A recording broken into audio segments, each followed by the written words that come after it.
Peace be with you, and Namaste.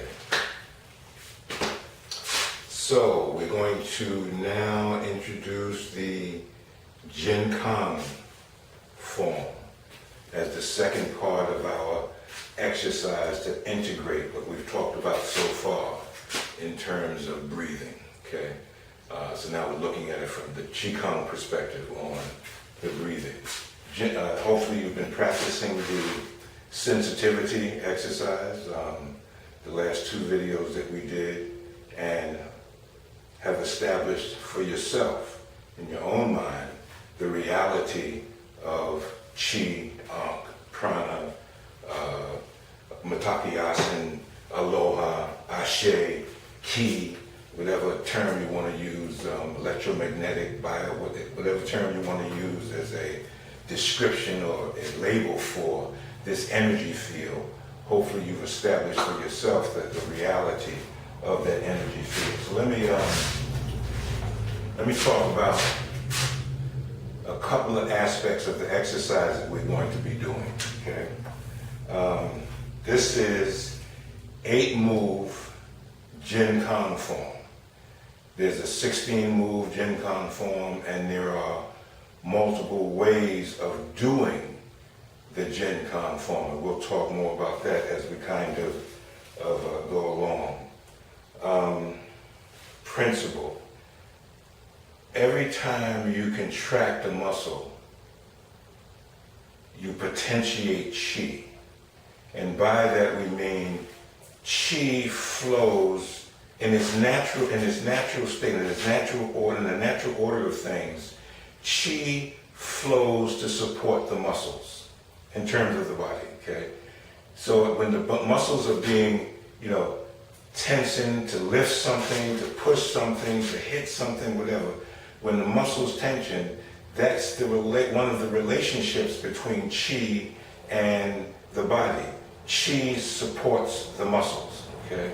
So any time that we contract a muscle, we potentiate Qi, and when we relax the muscle, Qi flows, because Qi always flows, the Ashe, always flows toward balance.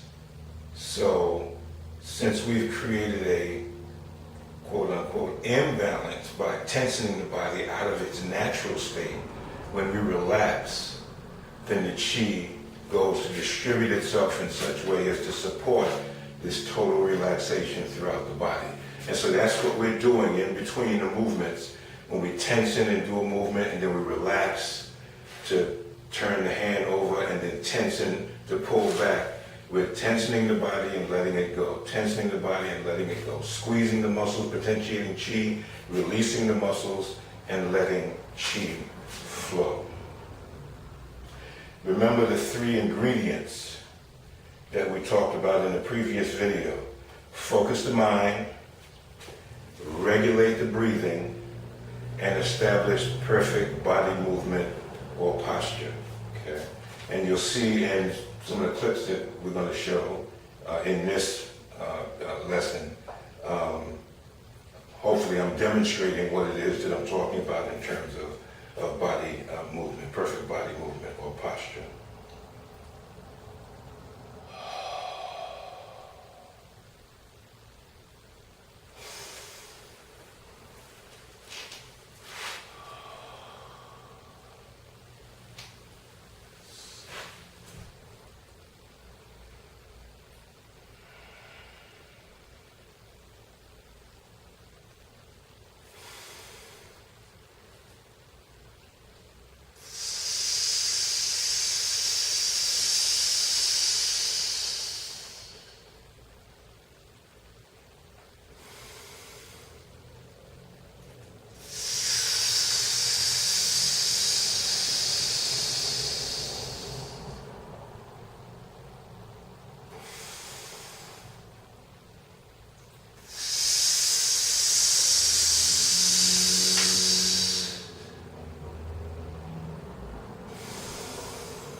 so you're not using the Agni breath this time. What you're doing is you're using the Homi-So breath, a nice relaxed breath. You just want to communicate to your nervous system, this is a movement that we're going to be doing, and this is what I want it to feel like. And right as you're going through the Homi-So breath, so as you reach So, and you know with So, there's a natural tensioning of the abdomen, the lower abdomen. So as you reach the So breath, right, tension in the body. Not a lot, just over time, just gradually increase the amount of tension that you create in the So breath and let it go immediately, okay? So once we establish a good horse stance, the movements are very, very simple for basic 8-move Gin Gong Form.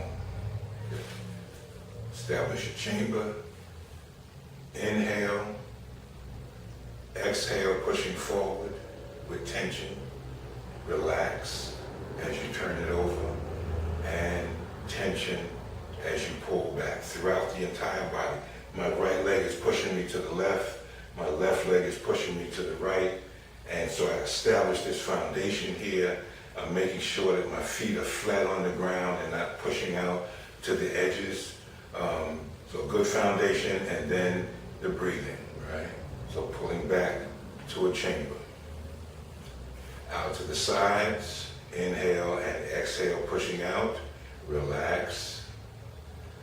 Tension throughout the body as you pull back, and the Agni breath helps you to establish that deep internal tension. And inhale and pushing up. And in each movement, in the back of your mind, visualize, relax, visualize that you're actually pushing against something, whatever it is that your imagination sees as being a powerful resisting force.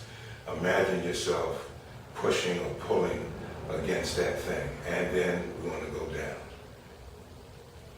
And notice I'm pressing my horse as I go down, not leaning forward, keeping my shoulders behind my knees, press down. You want to get to where your palm block is below your crouch. Not out here, but down here. So if you can push to where your palm block is below your crouch, that's what you want. A good distance below your crouch, okay? Shoulders back, wrap it up, pull back, and finish. Cleansing breaths, cleansing breaths.